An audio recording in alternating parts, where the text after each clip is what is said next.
Safety explain में आपका स्वागत है। आज हम बात करेंगे एक ऐसे पावरफुल फ्रेमवर्क की जो सिर्फ हादसों को रोकता नहीं बल्कि उन्हें जड़ से खत्म करने की ताकत रखता है। चलिए एक कहानी से शुरू करते हैं। सोचिए, एक फैक्ट्री में एक हादसा होता है, एक वर्कर घायल हो जाता है। फटाफट एक रिपोर्ट फाइल होती है, केस क्लोज कर दिया जाता है। सबको लगता है प्रॉब्लम सॉल्व्ड। लेकिन फिर ठीक 15 दिन बाद वही हादसा फिर से हो जाता है। अब सवाल ये उठता है, आखिर ऐसा हुआ क्यों? और यही हमें एक बहुत जरूरी सवाल पर ले आता है। क्या गड़बड़ सिर्फ उस मशीन में थी या फिर पूरे के पूरे सिस्टम में ही कोई खामी थी? एक सेफ्टी प्रोफेशनल के लिए इस फर्क को समझना एब्सोल्युटली क्रूशियल है। इसी सवाल का जवाब छिपा है एक बहुत ही इंपॉर्टेंट सेफ्टी फ्रेमवर्क में, जिसे कहते हैं कैपा।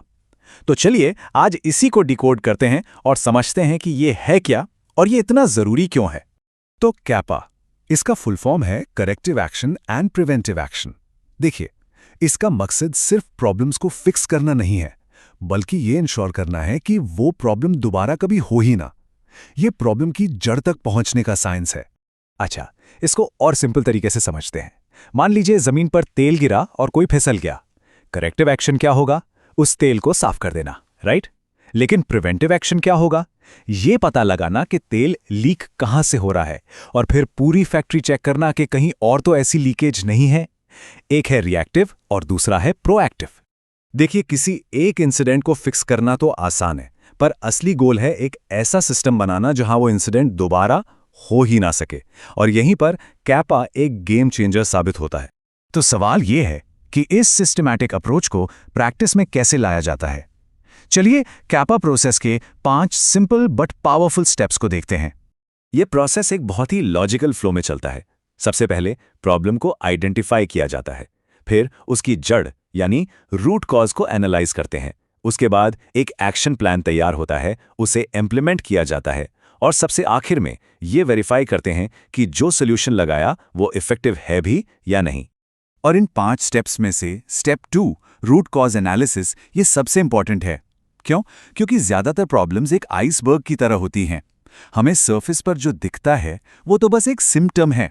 असली प्रॉब्लम, द रूट कॉज, तो पानी के नीचे छिपी होती है। कैपा हमें उस छिपी हुई प्रॉब्लम को ढूंढकर खत्म करने में हेल्प करता है। वर्ड्स में तो ये सब अच्छा लगता है ना? पर चलिए देखते हैं कि ये रियल वर्ल्ड में कैसे काम करता है। अब हम एक केमिकल प्लांट की केस स्टडी देखेंगे। तो हुआ ये कि एक केमिकल प्लांट में एक ऑपरेटर काम कर रहा था और अचानक उसकी आंख में केमिकल चला गया। उसे चोट आ गई। पहली नजर में ये एक सिंपल इंसिडेंट लग रहा था। जब इन्वेस्टिगेशन शुरू हुई तो जो सिम्टम था वो एकदम क्लियर था। वर्कर ने अपना पर्सनल प्रोटेक्टिव इक्विपमेंट यानी पीपीई नहीं पहना था। लेकिन जब क्यों पूछा गया तो असली रूट कॉज सामने आया। पता चला कि सेफ्टी पॉलिसी तो थी, पर इन्फोर्समेंट बिल्कुल जीरो था। सुपरवाइजर्स चेक ही नहीं कर रहे थे कि कोई रूल्स फॉलो कर भी रहा है या नहीं। तो अब प्लांट मैनेजमेंट ने कैपा प्रोसेस फॉलो किया। उन्होंने 2 तरह के एक्शंस लिए। पहला, करेक्टिव एक्शन। वर्कर को मेडिकल ट्रीटमेंट दिया, सबकी पीपीई रीट्रेनिंग कराई और सुपरवाइजर को अकाउंटेबल ठहराया। और फिर प्रिवेंटिव एक्शन। हर शिफ्ट के लिए एक मैंडेटरी पीपीई चेकलिस्ट बनाए गए और कंप्लायंस पक्का करने के लिए मंथली सरप्राइज ऑडिट शुरू किए गए। और इसका नतीजा 3 महीने के अंदर 0 पीपीई वायोलेशंस, 0। यही है एक इफेक्टिव कैपा सिस्टम की पावर। ये सिर्फ एक इंसिडेंट रिपोर्ट को क्लोज नहीं करता, ये पूरे कल्चर को, पूरे सिस्टम को बेहतर बनाता है। एक बात और, कैपा सिर्फ एक गुड टू हैव प्रैक्टिस नहीं है, ये एक मैंडेटरी रिक्वायरमेंट है, खासकर अगर हम बड़े इंडस्ट्री स्टैंडर्ड्स की बात करें। ISO 4501 सेफ्टी के लिए, ISO 901 क्वालिटी के लिए और ISO 1401 एनवायरनमेंट के लिए। ये सभी बड़े इंटरनेशनल स्टैंडर्ड्स एक मजबूत कैपा प्रोसेस की मांग करते हैं। तो जब ऑडिटर्स आपकी साइट पर आते हैं, वो क्या देखते हैं? उन्हें सबूत चाहिए।